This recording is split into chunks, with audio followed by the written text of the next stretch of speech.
Olá, eu sou o Luís Gradíssimo e este é o Pode Conter Sulfitos, um podcast onde falamos sobre o fascinante mundo do vinho e da gastronomia. Em cada episódio, uma entrevista com pessoas de referência destas áreas, explorando histórias, tendências e curiosidades. Bem-vindos ao Pode Conter Sulfitos. Olá a todos, bem-vindos.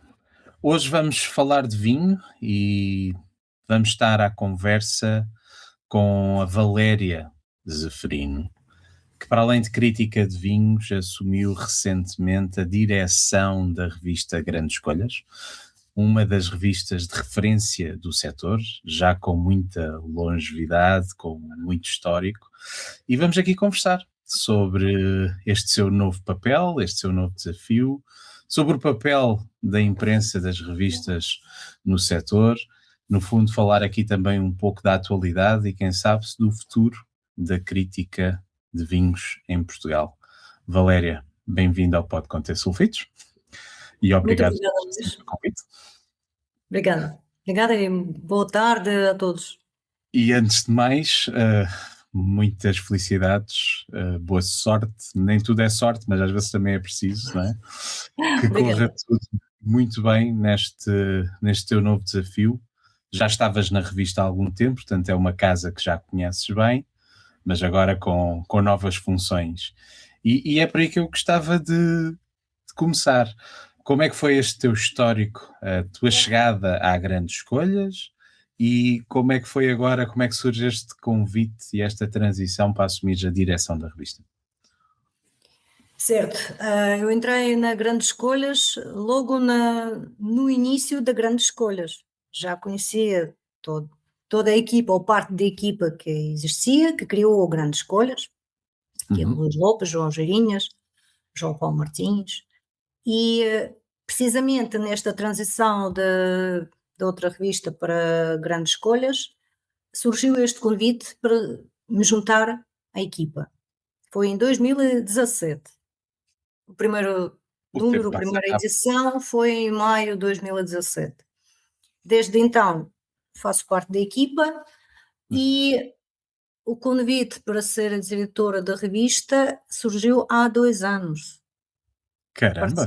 Partiu de Luís Lopes e João Geirinhas, que estavam a preparar precisamente a sua saída, não é bem saída, é um ligeiro afastamento das funções executivas e diárias na revista.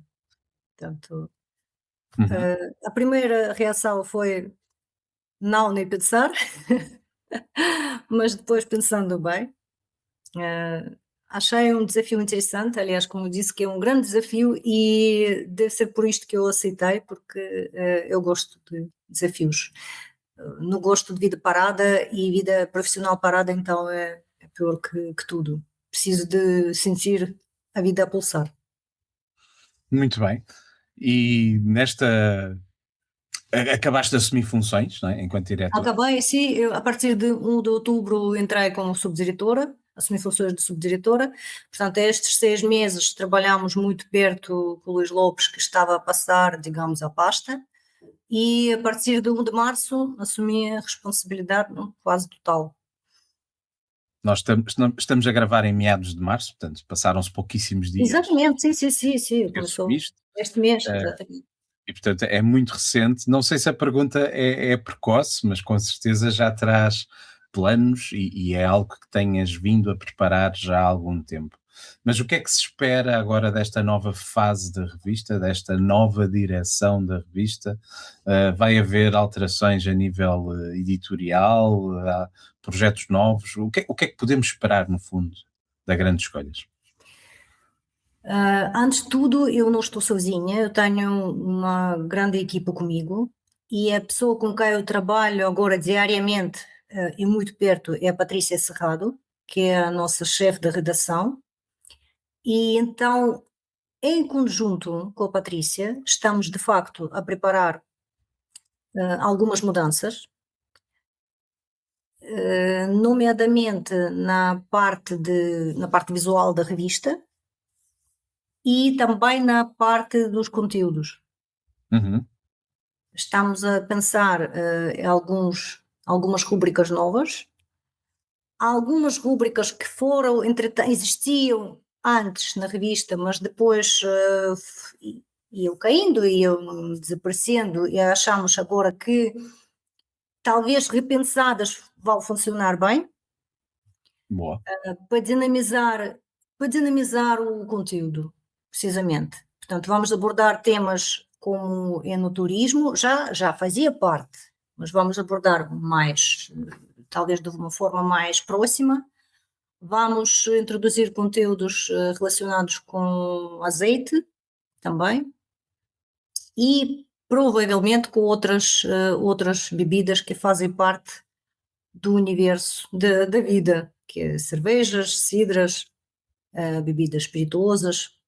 Pronto, isto está ainda a ser pensado, isto não será nas edições mais próximas, está a ser pensado e trabalhado. Vamos ter uma parte dedicada a negócio de vinhos, a negócio que pode abranger temas mais variados como, vamos ver, interpretação ou explicação de informação estatística que existe, análise do mercado, Ok. algumas entrevistas com pessoas do setor que não sejam, por exemplo, produtores de vinho, mas fazem parte do setor e têm uma visão interessante ou que traz algo de novo em termos de negócio de vinho, no seu todo, a parte da tecnologia, por exemplo, que existe e faz parte também de produção de vinhos. Portanto, há uma panóplia de temas que gostávamos de abordar, analisar e trazer para o nosso consumidor, que julgamos que serão interessantes também, quer para os consumidores mais interessados, que estão mais profundamente ligados à área, interessam-se muito, quer para o próprio setor. Isto, sem dúvida, porque a revista acaba por, ao longo destes anos, não é? Teve uma linha muito, muito, muito específica, muito própria, sempre muito focado na crítica de vinhos, e o setor é bastante amplo, não é? Envolve várias atividades e se calhar Claro, faz sentido claro, claro. A abranger. crítica não deixa de existir, obviamente, a crítica faz parte e os lançamentos de novos vinhos dos produtores fazem parte, e reportagens também fazem parte, ou seja, não vamos a dizer, não fazemos nada como era de antes, fazemos tudo de novo e diferente. Não, não é essa a ideia. A ideia é, mantendo a base, enriquecer e trazer algo de novo com esta base que já existe, que é muito sólida e credível. Falando dessa transição, não é? Qual é que achas que é o papel, ou que deverá ser o papel, de uma revista especializada, como é a Grandes Escolhas, neste ecossistema tão diverso que é o setor dos vinhos e que envolve tantas áreas de atividade? A revista especializada já diz muito. A palavra Uhum. especializada diz muito, porque o vinho comunica-se a muitos níveis. Há vários níveis. Os produtores comunicam os seus vinhos. As empresas de comunicação também comunicam vinhos e Uhum. produtores, certo? As revistas, os bloggers, os influencers também comunicam vinhos, mas todos nos níveis e com propósitos diferentes, porque há uma divulgação rápida, sobretudo rápida, de vinhos. Aconteceu isto, foi feito o vinho assim, inventou-se uma nova forma de fazer não sei o que de estágio, agora é isto, agora é aquilo. Portanto, é uma divulgação. Agora trabalhamos assim, agora temos um novo enólogo convidado que veio de outro país. É divulgação. E há uma parte mais profunda que é a análise. O que é que está a acontecer? Porquê que isto está a acontecer? O vinho é assim, é uma interpretação do que está a acontecer, como está a acontecer, é ligação de, eh, de factos, de razões e consequências. Portanto, é uma análise, é uma interpretação, é uma educação. Isto cabe ao trabalho editorial de uma revista especializada. Não só comunicar, não apenas comunicar, mas explicar, analisar, interpretar, contextualizar também. Porque depois há outra parte, há outro digamos, lado de comunicação de vinhos, que ninguém provavelmente lê, é revistas científicas, não é? Uhum. Artigos científicos. Já Científicos. muito Que, específico, não é? que isto já é de tal modo específico que uma pessoa normal não consegue ler aquilo como deve ser. Aquilo não é escrito para pessoas normais, não é escrito para consumidores, aquilo é escrito para os pares, não é? Para os próprios que lêem e depois aplicam e utilizam os artigos nas suas próprias pesquisas. Mas isto é outra coisa, isto não é propriamente comunicação. É comunicação sim, mas não é para o público geral. Portanto, nós temos a nossa direção, a nossa linha e o nosso valor acrescentado que eu vejo precisamente nesta explicação, contextualização e análise. E E qual crítica. é, e qual é, a teu ver, o maior desafio de comunicar hoje em dia? É credibilidade, na E em minha. particular, desculpa, e em particular de comunicar vinho, não é? Não estou a falar de comunicar no geral. De Sim, comunicar sim, sim, não, percebi que o nosso contexto hoje é vinho. contexto Ah, é vinho. Para mim, a credibilidade, porque hoje em dia também há muita comunicação. Toda a gente comunica qualquer coisa. A informação é muito espalhada, muito fragmentada, muito rápida também, porque é muita procura de ser o primeiro a divulgar, ser o primeiro a dizer, ser o primeiro a escrever. Mas depois, atrás desta dinâmica, é preciso vir algo com seriedade, algo mais profundo, algo mais pensado. E é ali que eu vejo a nossa parte de comunicação. Não apenas divulgar isto, as agências de comunicação fazem, eles divulgam, eles comunicam vinho, certo? O próprio produtor comunica vinho. Sim, sim. Agora, Através dos seus próprios canais, não é? Através das suas redes os seus sociais, próprios canais, e das muito. ações que faz, Sim, sim, claro, claro, claro. E por exemplo, os restaurantes comunicam, as garrafeiras comunicam e algumas comunicam muito bem, fazem vídeos, fazem divulgação, é a forma de comunicar, é a forma deles. E eu acho que neste ecossistema tudo faz parte e tudo faz sentido.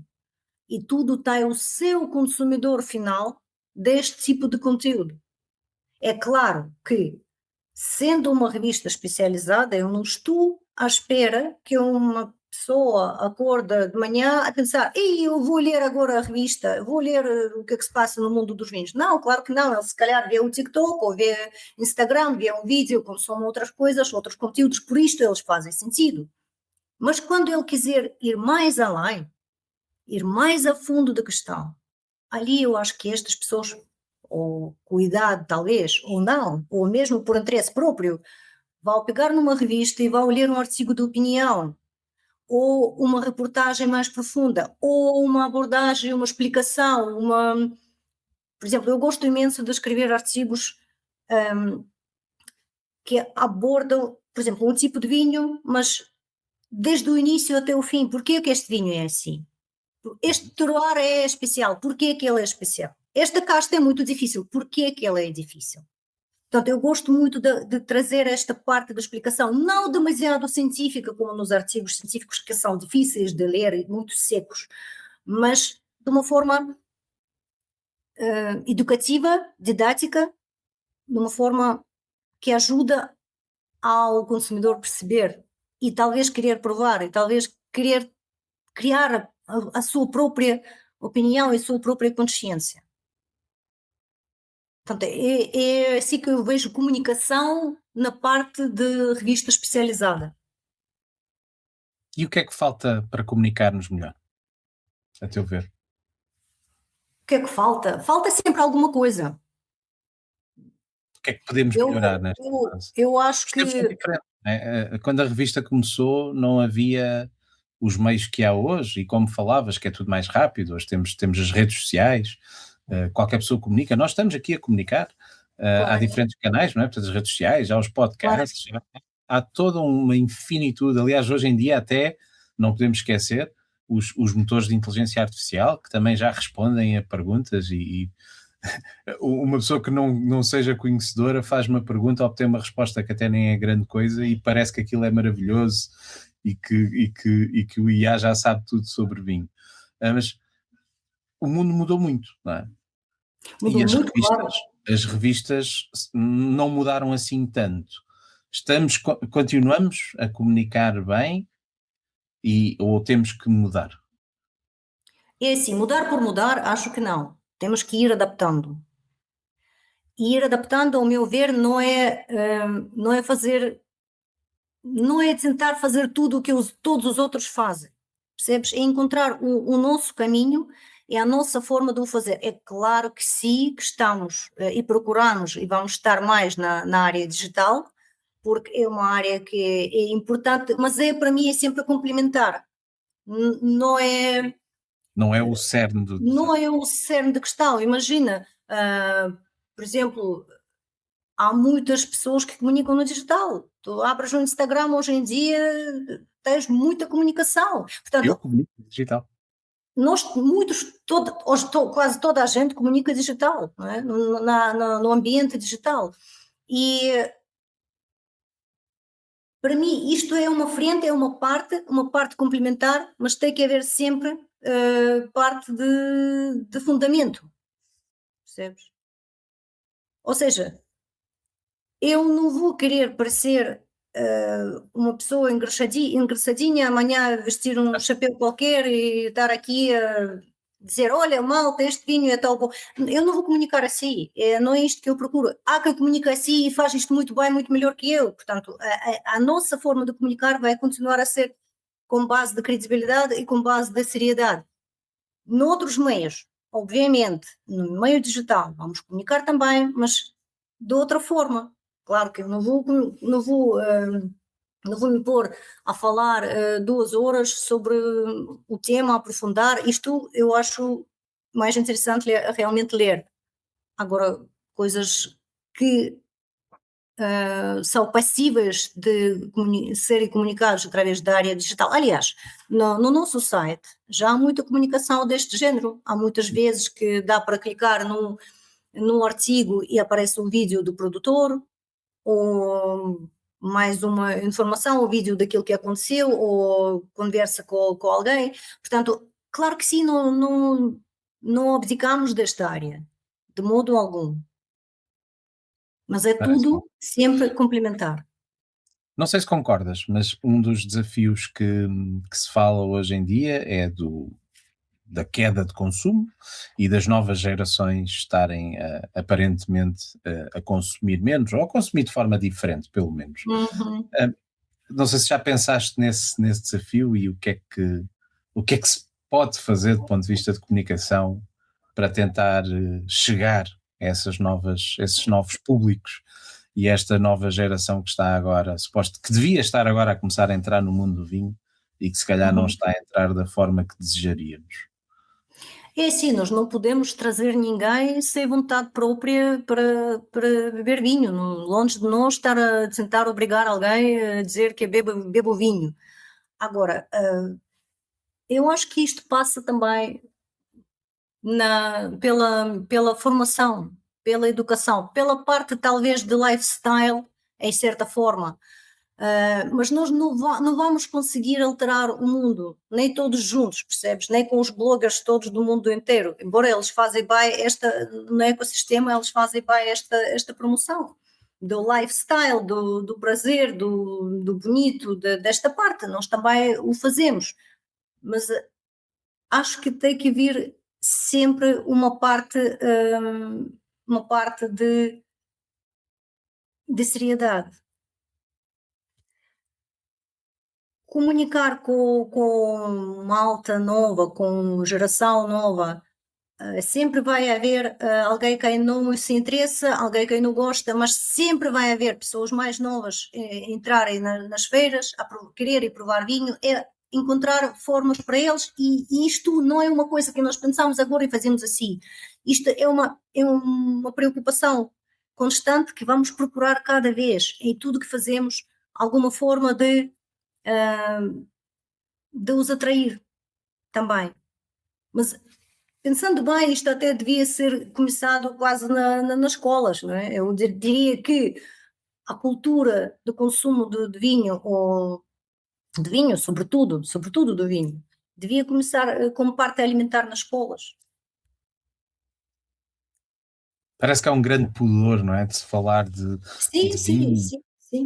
Parece que é um bicho-papão que vai fazer mal e que vai agredir toda a gente. Não se pode falar nas escolas, não se pode falar nas televisões em horário nobre, não se pode falar nas rádios Sim, em horário sim, sim, nobre. sim, Quer dizer, sim. é tão ostracizado que às tantas os miúdos crescem sem ter um contacto, uma educação adequada sobre um produto que é altamente cultural, não é? Que faz parte da sua história e, Exatamente, e que depois acaba por não haver ligação, não é? Se os educar exatamente. como educadinho, e quando digo educar é mesmo educar, não é necessariamente dar a beber, nem nada É do isso, género. porque por um lado, percebes, por um lado a comunicação, e até nas escolas, assusta-os. Eu lembro-me perfeitamente como a minha filha chegou a casa, eu já não me lembro que idade ela tinha, deve ser alguns 11 ou 12 anos. Ela chegou a casa e disse: "Mãe, eu nunca vou beber vinho na vida". Pensei: "Mas porquê?". "Porque é horrível mãe, as células cerebrais morrem, Sim. elas morrem", explicaram-nos na escola. Ela estava apavorada, a miúda. O que é que ela me disse passado uns anos, também com alguns 14 ou 15? "Oh mãe, eu não posso ir mais às festas dos anos das minhas amigas, porque elas bebem vodka nas festas". Portanto, por um lado, nas escolas assustam-nos, os jovens, e depois por outro lado, eles bebem sem pensar o que é que estão a beber, porque faz parte da sociedade deles. Portanto, é ali que vai entrar cultura, não é assustar, é explicar, é educar. Pronto, estes jovens não vão ler revista de Sim. conteúdos sobre vinhos, não lhes interessa, não faz parte. Portanto, claro que só podemos aproximar através de gastronomia, através de lifestyle também, claro que sim. Talvez esta parte de experiência, porque o Uhum. vinho é uma experiência, o vinho é uma descoberta. Mas nunca vamos conseguir atrair todos. Temos que ter noção disto. Não temos que estar à espera que vamos conseguir atrair todos os jovens que mudam de ideias e que amanhã, pronto, passam a beber vinho, não passam. Mas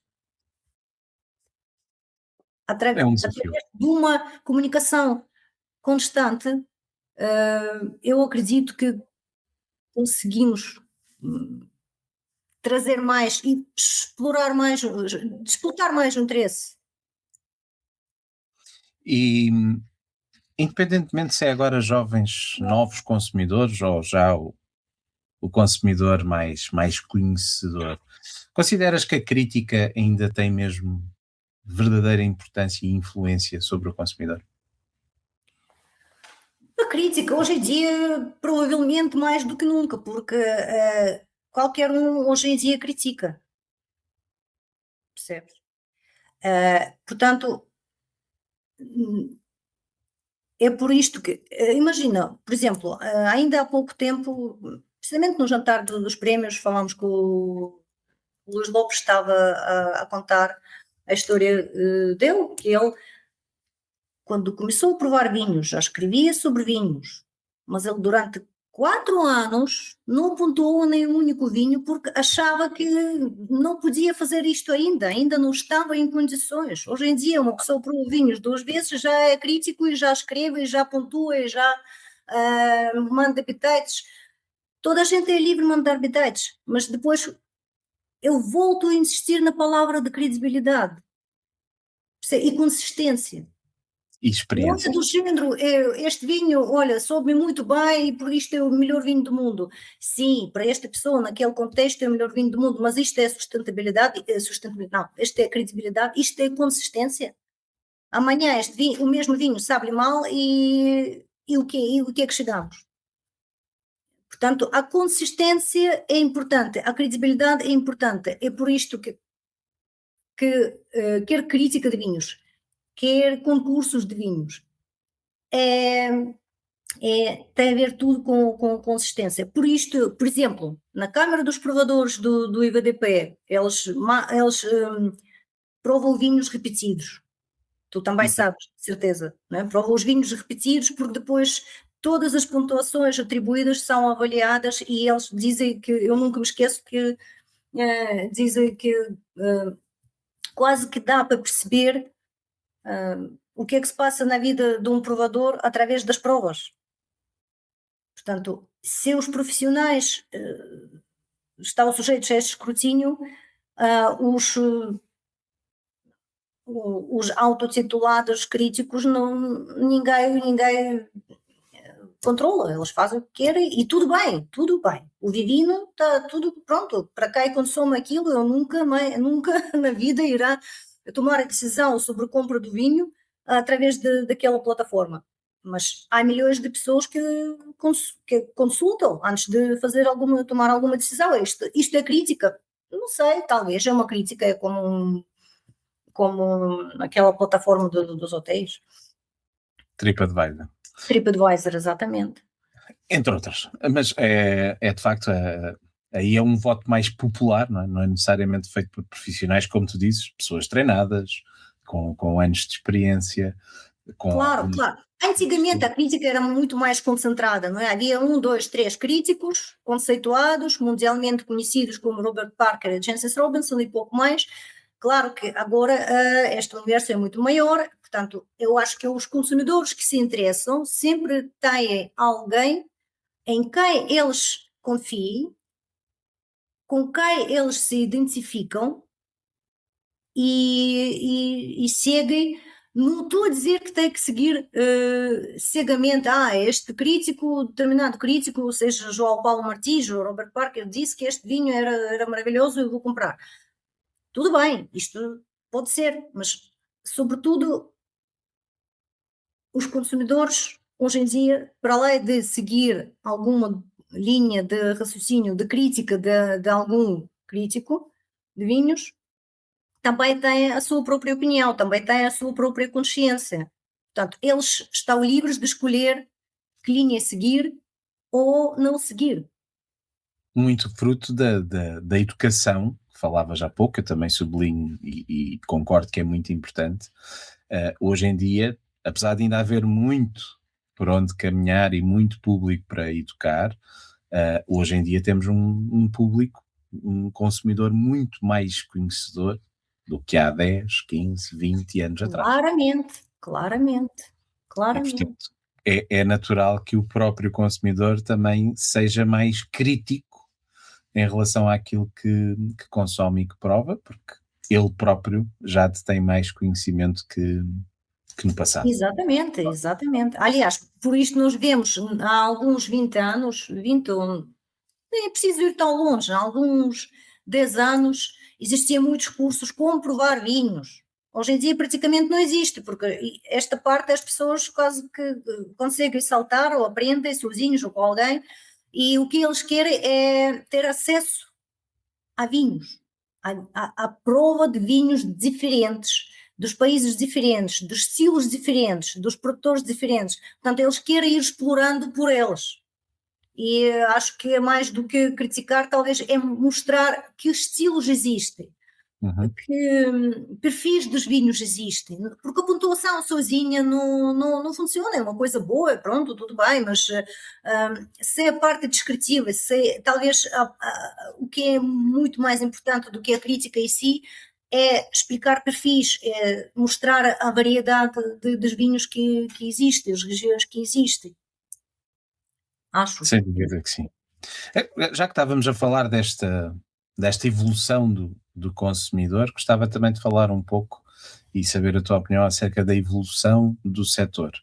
Tu que já acompanhas também há bastante tempo, muito antes de entrares na revista já Sim, sim, trabalhavas também no setor.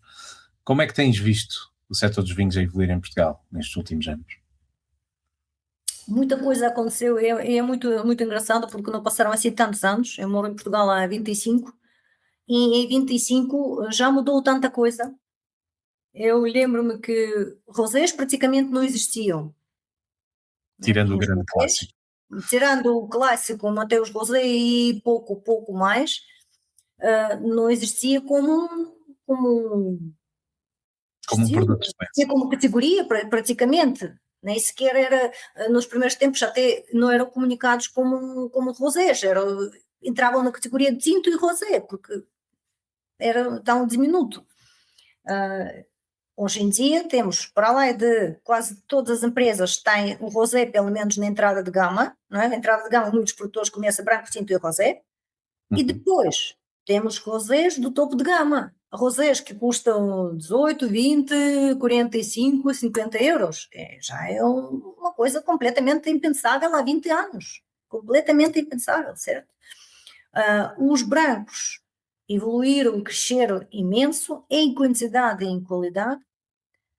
Hoje só ouço todas as pessoas, é engraçado, quer consumidores, quer muitas pessoas profissionais da área, dizem, eu sou, até cá aplica a palavra brancófobo, inventaram esta palavra, eu bebo mais brancos do que tintos hoje em dia. É verdade. Isto, isto até para mim é mais do que uma tendência, é mesmo uma mudança mais profunda, uma mudança estrutural, porque há tendências que vão e vão, e há mudanças estruturais, que eu acho que esta história dos rosés e dos brancos a crescerem em categoria e em qualidade, é uma mudança mais estrutural do mercado, que já mexe com portfólios dos vinhos, mexe com portfólios das garrafeiras, mexe com o gosto do consumidor de uma forma mais a longo prazo. Depois, pois claramente assistimos mudança de castas. Uhum. Eu lembro-me, em 2001, eu gostava muito da casta Syrah, que não existia em Portugal, ou pelo menos não era possível comprar nenhum vinho com esta casta no rótulo, não é? E depois, surgiram e hoje em dia é uma sexta casta tinta plantada em Portugal, no Alentejo é a quarta casta, quase que em cada vinho existe uma gotinha de Syrah, em cada vinho do Alentejo. Portanto, assistimos claramente a uma mudança de castas, mas também a níveis diferentes. Por um lado, abrimos muito as portas às castas estrangeiras e em certas situações não vejo isto como um defeito, acho muito bem, isto acontece, e isto acontece naturalmente, porque o mundo não é fechado, nenhum país é fechado. Por outro lado, e também acho muito bem, lembramos-nos finalmente que temos muitas castas autóctones, quase perdidas, quase esquecidas, e então muitos produtores, muitos, talvez não muitos, mas alguns produtores tentam recuperar estas castas, tentam fazer monovarietais com estas castas, tentam explorar, perceber como que estas castas funcionam, o que é que elas dão, que perfis criam. Vejo isto com um processo muito positivo. Isto também é uma mudança, né? Ok. Depois, É um pouco um revivalismo, não é? Recuperar algumas tradições, recuperar alguns estilos que se perderam com esta modernização que houve de vinhas e de adegas, da, certo? da, da, da- da adaptação dos vinhos ao gosto do Parker, também passámos por essa fase. Também passamos por lá de parquerização, por lá, pela Pelo uso, atravessámos uma altura, madeira. madeira, exatamente, atravessámos uma altura que os vinhos todos eram carregadíssimos de madeira, ou pelo menos os topos de gama tinham que ser, tinha que mostrar que eu sou uau, eu sou um grande vinho, não podia ficar ninguém com dúvidas, não é? Então tinha que ser com madeira nova, quanto mais melhor. O uso do álcool. Obviamente aprendi, mas isto são dores de crescimento. Portanto, para além de tendência, são dores de crescimento. Finalmente descobrimos que podemos fazer vinhos assim, e pronto, e barricas novas, e isto tudo, e os perfis que davam. Agora são repensados também estes perfis, e o uso de madeira são com muito mais juízo, acontece com muito mais juízo, muito mais perícia, muito mais, eu diria quase abordagem filigrana, em muitos casos de produtores. Depois voltamos, eu também noto bastante que nos topos de gama, hoje em dia, há muitos vinhos de perfil delicado, de perfil cheios de subtilezas em vez de afirmações. É muito interessante, porque antigamente o vinho A estava sempre elegância visto versus assim, frequência. exatamente, exatamente. Sem dúvida que sim, muita coisa mudou. Então, e olhando agora para o futuro, que tendências é que tu destacarias? O que é que, para onde é que achas que caminhamos? Tendências, olha, eu espero bem que estas tendências que existem agora, que não passam a mudanças estruturais e que se mantenham como nicho. Como, por exemplo, os vinhos sem álcool, obviamente vieram provavelmente para ficar, e se for como nicho, tudo bem, não tem qualquer problema. Agora, para mim, sempre me fazia um bocado confusão omelete sem ovos, bolos sem açúcar, vinho sem álcool, etc. Mas sim, como uma forma complementar, como um nicho, tudo bem. Tudo bem, e estas mudanças são inevitáveis. Agora, onde mais seguimos? Claramente, vinhos brancos vieram e, como já disse, é uma mudança estrutural. Claramente, as bolhas, espumantes, todas as formas também é uma mudança e é E é uma um dos poucos categoria segmentos em crescente, crescimento. é uma categoria crescente, é uma categoria extremamente interessante. Portanto, eu acho que vamos continuar por aí. Os vinhos do Porto, os vinhos de Madeira, os vinhos fortificados, de modo geral, também passam por alguns problemas hoje em dia, mas ao mesmo tempo acontece um fenómeno de premiumização, não é? Eles também procuram formas de ficar cada vez mais produto premium, e acho muito bem, porque são vinhos realmente longevos, vinhos que dá para guardar durante muito tempo, então os vinhos de madeira é quase infinito. Portanto, acho que eles são premium já por natureza. E os preços dos vinhos também subiram bastante, de modo geral. Preocupa-te essa subida quase que descontrolada? Esta subida, na minha opinião, tem que ser vista. Há dois pressupostos que existem, porque também o que aumenta é a parte de todos os outros custos. Os fornecedores de vidro pedem cada vez mais, os rótulos, as cápsulas, a logística toda envolvida também. Portanto, cada aumento de preço tem por base também o aumento destes custos. Tudo bem, os produtores sabem, no caso de cada um, o que é que acontece. Mas não podemos, por exemplo, quando estatisticamente dizemos que o preço por litro, de modo geral, em Portugal cresceu X, temos que perceber qual houve incremento de custo que também aconteceu. Portanto, o preço subiu só por si, porque valorizámos mais os vinhos, ou subiu porque também o custo subiu, os produtores, coitados, para manter a margem tinham que aumentar o preço.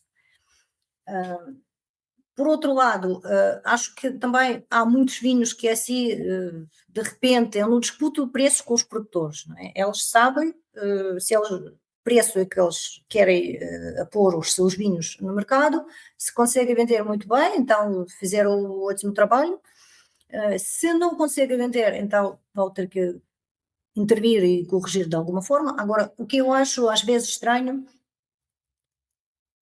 nós temos muitos vinhos que de repente ficaram assim, nasceram ontem, já são 40 euros, 50 euros, 80 euros, 120 euros. Não têm nada ainda para dar, não têm nada para explicar, não têm nada para contar, tem uma história forçada, inventada, mas não tem ainda massa crítica, Uhum. digamos assim. E por outro lado, temos vinhos tão estupidamente baratos, sobretudo que vendemos na exportação. Portanto, é esta disparidade que me preocupa. Por um lado, temos vinhos a 1 euro, que os importadores dizem o quê? Eu quero um vinho a 1,20. Eu digo, em Portugal isto é quase impossível, não pode ser. Mas na Espanha é possível, na Espanha é outra coisa. Mas nós conseguimos. E eles conseguem. Nós queremos um reserva a 2,15 euros. Eles conseguem. Então, enquanto isto acontece no mundo, no outro mundo estamos a vender um vinho de repente a 80 euros, que nasceu ontem. E 80 euros até já é um preço comedido nos dias. Pois, sim, até é. Portanto, eu preferia como acontece, por exemplo, em Sancerre, quando um importador português queria ter vinhos de Sancerre no seu restaurante, não é? E ele andava à procura. Então não conseguia encontrar nenhum menos de 7 euros em compra para ele. Portanto, é isto, é o preço base que nós temos, devia ser, não é 1,20, mas devia ser muito mais alto. E talvez não precisávamos destes saltos para preços também um bocado absurdos, assim, à toa, não é? Falando desses preços baixos e, portanto, à partida de produtos subvalorizados, vamos enquadrar a questão assim. Há alguma região, estilo, casta que tu consideres que está muito subvalorizada em Portugal? A baga. A Baga. A Baga já não está assim tão subvalorizada, Mas ainda bem, cada vez mais reconhecida. mas sim, ainda acho que, imagina, também, pronto, foi, se calhar, não posso dizer que, não posso generalizar, não é? Mas lembro-me que há uns anos, que quando fiz um trabalho sobre Baga, sobre vinhos de Bairrada, sobretudo sobre Baga, e falei com algumas garrafeiras a perguntar como que as pessoas, os consumidores, porque quem vai à garrafeira são normalmente consumidores mais educados, consumidores mais interessados, mais conhecedores. Então, como que é visto Bairrada e Baga hoje em dia? É fácil de vender, não é fácil? As pessoas procuram, não procuram? É mais fácil, as pessoas já procuram, os consumidores já se interessam, mas ainda assim, por exemplo, já são capazes de pagar os preços bem altos pelo Dão, pelos vinhos do Dão e pela Bairrada, ainda um bocadinho reticentes. Mas isto também foi há 3 anos, por aí. E também não fiz uma escolha, um estudo exaustivo nas garrafeiras. Obviamente, isto foi 2, 3 conversas. Mas pronto, também dá uma ideia que não se pode generalizar, claro. Mas e sem 3 regiões subvalorizadas que temos que conhecer, o que é que te vinha à cabeça? Olha, Trás-os-Montes De acordo? e talvez Beira Interior. Mas São também, regiões. quer um, quer outro, tem que ainda fazer mais, subir um bocadinho o nível geral, o nível de base. Ou seja, já há muitos consumidores com vinhos extremamente interessantes, com muita qualidade, com muito caráter, mas há vinhos ainda que puxam isto para baixo. Portanto, o nível base teria que subir um bocadinho. E Mas para sim, ti quais são? claramente são regiões com projeção interessante no futuro, se conseguirem trabalhar bem as características que têm. E com um potencial E incrível, com potencial incrível e produtores já muito bons. E vinhos super surpreendentes, fantásticos nestas regiões. e quais são para ti as regiões mais sobrevalorizadas? Sobrevalorizadas. Eu sinceramente acho que em Portugal, olha, talvez o Algarve, sobrevalorizado porque os preços são altíssimos pelos vinhos, às vezes, que noutras regiões não custariam este preço. É um mercado muito especial, vendem Mas diretamente. o mercado, isto também tem a ver, claro, com a especificidade do próprio mercado algarvio. Portanto, eles nem precisam quase do resto do país para vender os seus vinhos. E tem a ver com isto, com esta Muito bem. especificidade. Mas ainda vai para eles. Tomaram muitos. Sem dúvida que sim. Entrando aqui num campo mais pessoal, não tanto da diretora Valéria, mas da consumidora e inófila Valéria. O que é que gostas mais, de uma forma geral? Vinhos monocasta ou vinhos de lote? Nem te posso dizer porque não tenho resposta para isto. Tens alguma. Nunca penso nessa ótica sequer. Eu adoro monovarietais bons, e porque os monovarietais mostram a casta e é sempre interessante. É E, educativo. obviamente, quando o lote eleva toda a experiência, vai vindo o lote, é fantástico. Aliás, é a nossa tradição. Mas eu lembro-me que muitas vezes as pessoas de fora andam à procura dos monovarietais porque querem percebê-los, precisamente, e depois dizem, isto, Portugal é sempre uma mistura de tintas e torigas e eu quero saber como que eles são e não consigo porque não há vinhos monovarietais suficientes, por exemplo, torigas ainda há, mas, por exemplo, toriga franca não tens assim muitos monovarietais, nem a tinta roriz, que é a casta mais plantada, Do tinta, país. temos muitos monovarietais, portanto, quem É verdade. quiser explorar a casta e, por exemplo, ver como a casta se comporta em várias regiões, às vezes não é fácil. Mas não tenho mesmo nenhuma preferência a esse nível. O que é para ti um grande vinho? Digo-te já, um grande vinho é quando, porque sabes que eu mesmo na descontração provo com aquela avaliação por trás, não é? O registro começa logo quando dás um gol, começa antes ainda de provar, ainda no aroma, começa o registro, isto, aquilo, é assim, é assado, cheira assim, é complexo, não é? O aroma é interessante, é profundo.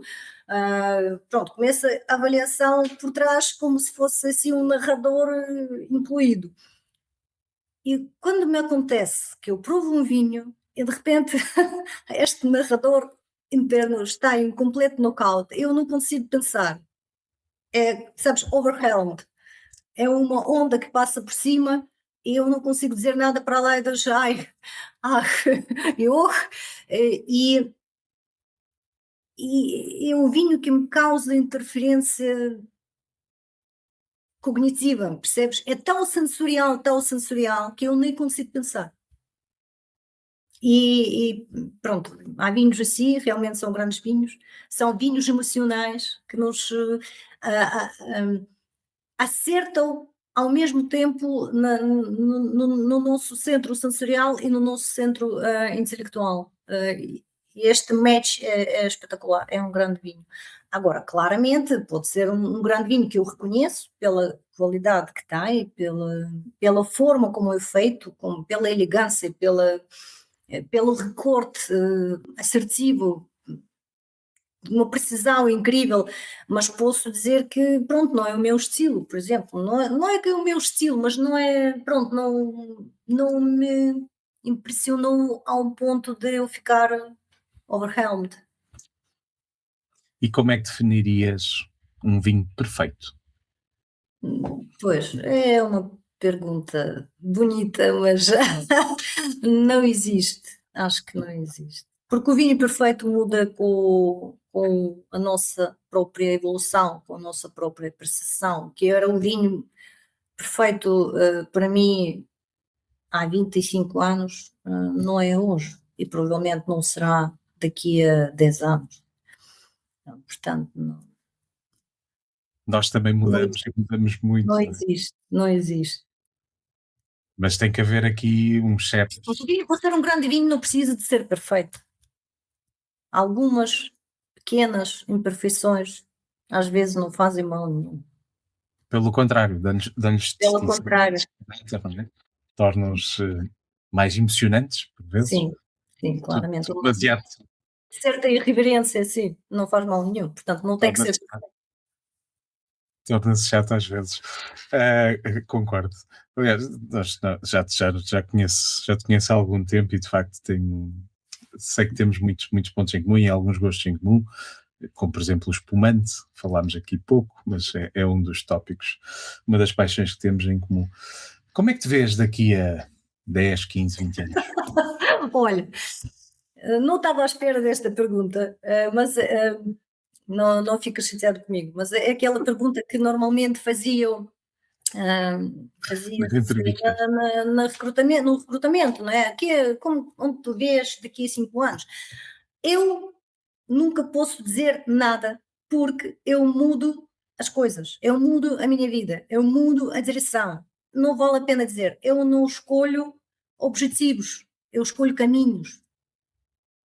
Mas tu E definiste e muito bem, eu lembro-me, e ainda chegámos a estudar juntos há uns anos atrás, hum, tu definiste muito bem esta linha, este caminho, usando agora a tua caminho, palavra, o caminho do vinho. Não sim, é? Esse caminho na tua mente tem um fim, não, o caminho faz-se caminhando, não tem o fim. Eu caminho e não saio da minha direção, percebes? Eu quando vim a Portugal, a minha formação base é gestão. Eu quando vim a Portugal, o meu objetivo, o meu caminho era eu trabalhar em Moscovo como na área de consultoria. Eu vou em Portugal trabalhar na área de consultoria. Não é porque eu mudei o país, eu vou mudar a minha atividade, eu vou fazer o mesmo. E eu, durante alguns anos, fazia o mesmo. Depois descobri o vinho. Portanto, eu mudei o caminho conscientemente, eu escolhi outro caminho, eu comecei de zero o caminho, eu estudei, eu fiz tudo para seguir este caminho, para me manter neste caminho.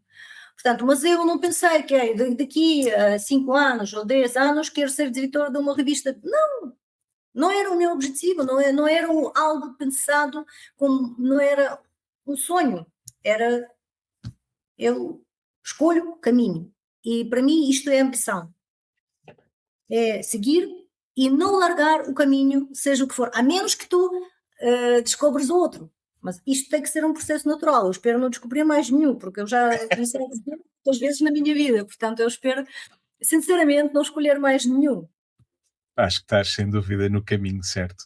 Mas o que é que te fez mudar para este mundo? Lembras-te qual foi o clique? O mundo do vinho? Sim, claramente me lembro, e por isto que lá está, é aquela história que eu disse, que o vinho perfeito, o que era para nós perfeito há uns anos, eu já contei esta história à pessoa, digamos, responsável por este clique. E eu lembro-me perfeitamente, isto foi em 2022, eu mudei para Portugal em 2021, e então em 2022 estávamos no Douro, no 2021? olha, sorry, 2001, 2002, sim, é verdade, certo, obrigada. Então em 2002 estávamos no Douro, a Uhum. passar umas breves férias, eu e o meu marido, e ficámos no convento de Alpendurada. Na altura abriu as portas há pouco tempo, era uma pousada, nós ficámos ali alojados, e na altura este convento, este empreendimento ainda não tinha restaurante, mas o dono, do convento, sabendo que nós éramos os únicos hóspedes, era em março, olha, nesta altura mais ou menos, era em março, ele convidou-nos, pediu desculpa que não tinha um restaurante e nós tínhamos que sempre ir às aldeias mais próximas para comer qualquer coisa, então ele convidou-nos para almoçar com ele e comemos arroz de polvo e perdiz também, que ele caçou, não sei, pelo menos ele disse que ele caçou aquilo. E o vinho que ele tinha naquele almoço era um vinho muito simples na altura e continua a ser, era um Terros do Pó, de Ermelinda Freitas. Eu, na altura, não conhecia nem o vinho, nem Ermelinda Freitas, nem Terros do Pó, nem a zona do Sado, não é? Nada, nem de Setúbal. Então mas eu sempre gostei de vinho, provava vinhos. Bem, em casa nós não bebíamos os vinhos porque o meu marido não consumia vinhos fora das festas, portanto em casa não era um hábito. De repente eu provo aquele vinho e aquilo soube-me tão bem, tão extremamente bem, que eu disse que rico vinho. E peguei na garrafa. Peguei na garrafa porque eu queria ver, isto foi claramente um clique que eu queria saber mais. Este vinho é tão bom porquê? Eu bebi tantos outros e não houve esta sensação. Então o que é que este vinho tem que me atraiu? Claro, eu li o rótulo, eu li a empresa, li a casta, porque na altura Terras do Poeira sou de Castelão. Então, o que é que eu concluí? Que eu provavelmente gosto da casta Castelão e eu tenho que provar mais vinhos desta casta e mais vinhos desta zona, já agora, de Terras do Sado, para também conhecê-los melhor. E começou a procura. O que é que aconteceu? Fui ao supermercado mais próximo, obviamente, e encontrei Terras do Pô, que maravilha. Passei a comprá-lo durante algum tempo. Portanto, estes vinhos que nós às vezes, com o nosso, assim, já provar barcas velhas e outros vinhos de outro nível, achamos que estes vinhos tão simples não interessam a nós, não é? É para o consumidor comum, mas o consumidor comum somos nós ontem, ou há 20 anos, ou este consumidor comum que hoje prova Terras do Pô e adora, e daqui a 10 anos compra barca velha ou outro vinho de nível, ou torna-se um consumidor de vinho, um enófilo, e cai sabe, diretor de uma revista. Portanto, é assim, as coisas começam às vezes com coisas simples e acessíveis, que têm qualidade na mesma. Eu não posso dizer que isto hoje em dia é o meu vinho preferido, não, mas fez o papel que provavelmente mudou a minha vida. Eu contei esta história à Leonor Freitas, obviamente agradecia porque não se sabe, se calhar o caminho seria muito mais longo se eu não tivesse provado aquele vinho naquele momento. Quem sabe, quem sabe. E como disse no início, espero que seja um caminho muito bom e que corra tudo muito bem. Sei que o desafio é grande, o legado é grande. E aqui também a minha humilde, mas sincera homenagem ao Luís Lopes, ao João Geirinhas e todos aqueles que contribuíram, foram eles quase que os pioneiros, não é? E E que foram mesmo, muito andaram aqui no setor e a promover e a criar e crítica e desenvolver e tudo isso. Eu também cresci a lê-los. eu também. Eu também, eu li a revista e comparava, procurava os vinhos que eu tinha provado e comparava as minhas impressões com as notas de prova do João Paulo Também fiz, Martins, do Luís Lopes. também fiz muito Era isso. importante, era um barómetro. Mas Aliás, tenho uma coleção enorme dos guias do João Paulo Martins, que comprava todos no passado, e claro, sempre provava um vinho que gostava e que fazia a minha nota de prova, ia sempre compará-la. é verdade. Eu também fiz esse trabalho e aprendi muito com as revistas e continuo a acompanhar, obviamente, cada um tem o seu percurso, também tenho o meu próprio percurso atualmente, mas queria só também fazer essa humilde homenagem aqui neste espaço, em particular ao Luís Lopes, que acabou agora, cessou as suas funções e que Olha, trouxe. mas é o que eu costumo dizer, eles não, nós continuamos todos no mesmo barco, em alto mar. Eles apenas mudaram a ponte do comando para os camarotes mais confortáveis. Eles estão connosco, só que agora estão a Sem assistir. dúvida que sim. Mas isto para dizer que de facto, e também já te conheço há muito tempo e sei que tens muito este foco em quereres fazer bem. Seriedade, que foi uma palavra que mencionaste muitas vezes, é uma palavra que te assenta bem. E sou eu que te estou a dizer, não és tu que estás a Obrigada, dizer. obrigada, Portanto, é um reconhecimento que aqui também te faço. Sei que a direção do LEM está bem entregue, obrigada. mas também sei que é um barco grande e com um lastro grande, mas que se correr bem conseguirás levá-lo para águas calmas, tranquilas e que todos fiquemos bem. Estamos a chegar ao fim e gostava de pedir a ti o mesmo que peço a todos os meus convidados, que são umas palavras finais que queiras partilhar com quem nos está a ver ou ouvir. Quero dizer, li muito, provei muito E quando estão a provar um vinho, façam-no com uma mente aberta, mas com um sentido crítico, sempre ligado. Excelente. Excelente, excelente, excelente. Eu também digo muitas vezes isso aos meus alunos. Valéria, foi um gosto. Já há algum tempo não tínhamos essa conversa. É verdade. Estou um pouco diferente porque é pública. E não, É verdade. E sem copo de vinho, eu estou com água. tem um copo de vinho à frente, também não é comum É estranho, não é? um copo de vinho à frente. Muitas felicidades. Muito obrigado por teres aceito o convite. Corra tudo bem. Até breve. E a todos que viram e ouviram também, meu obrigado. E até ao próximo episódio. Muito obrigado, Luís. Até a próxima. Até breve.